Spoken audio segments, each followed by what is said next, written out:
Bonjour tout le monde, on m'appelle Matthias Zuber, j'ai 75 ans, je suis un grand promeneur dans les mondes de fantaisie, des visions, des illusions, des désillusions. Je me trouve dans le centre Robert Walser à Vienne. Évidemment, on est ici parce qu'on a un certain rapport avec cet auteur. Et moi, j'ai trouvé mon accès assez tard dans ma vie, c'est-à-dire après 36-37 ans. J'ai eu des séminaires dans une grande entreprise pour enseigner la créativité et l'innovation aux cadres d'haut de gamme. Et dans mon dossier, j'avais un petit carreau d'un centimètre et demi sur 1 centimètre et demi, et il y avait un texte que j'avais trouvé de Robert Walser qui dit: si on ne découvre pas les petites choses, les petits détails, ce n'est pas parce que les choses sont trop petites, mais parce que nous n'avons pas développé nos sens, que nous ne sommes pas capables de voir et d'écouter. Ça nous donnait pas mal de discussions, parce que dans nos écoles et dans les plans de carrière, nous avions l'habitude de savoir, et encore une fois, réagir. Mais le sens de la promenade, de l'itinéraire, d'itinérer, de serpenter, c'est de ne pas avoir de but direct. C'est de voir le monde, voir les détails peut-être, et en regardant, en observant, on commence petit à petit à comprendre des rapports intrinsèques.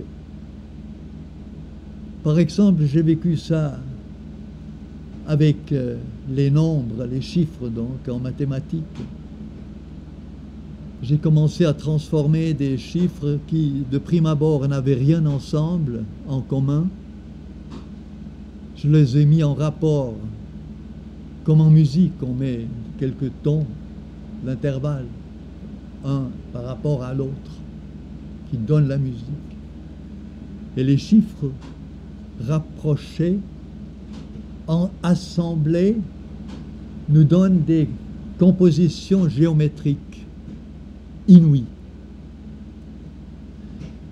C'est un monde extrêmement précis, mais c'est un monde qui exige notre observance cordiale,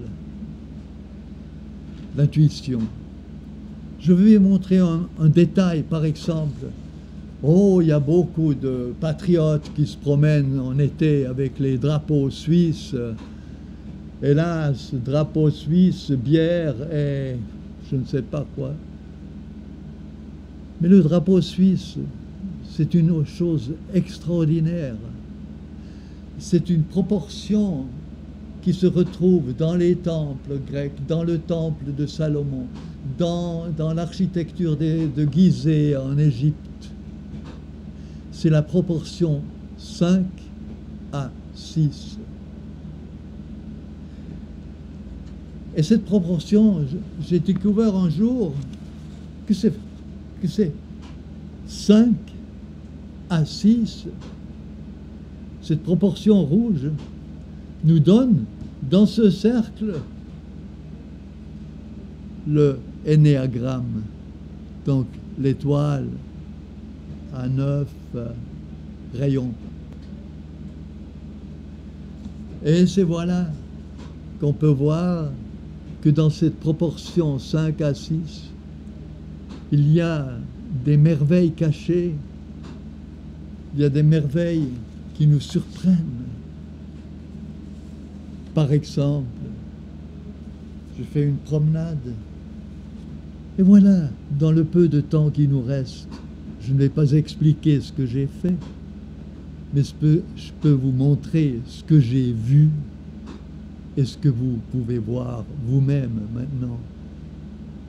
Il ne faut pas toujours comprendre comment c'est construit, comment c'est fait. On peut admirer une rose sans connaître la biochimie.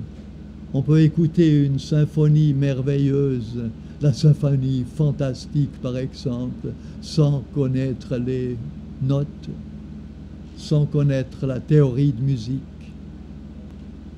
Admirer, contempler, voir les choses. Et là, je trouve un rapport avec Robert Walser qui nous surprend pendant ses promenades, ses escapades sans but, qui nous surprend avec des cataractes d'adjectifs à préciser un petit détail. Et c'est ça la richesse.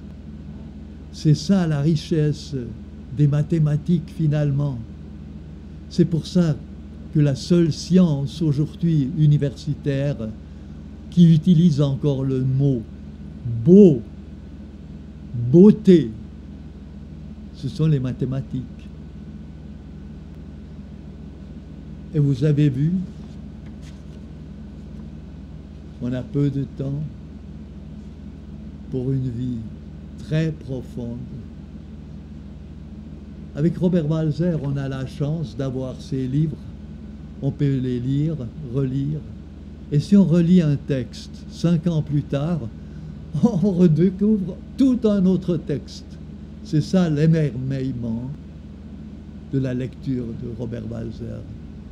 Il n'accroche pas sur des dogmes, des faits qu'on doit savoir, mais sur la façon de voir les choses et d'aimer les choses.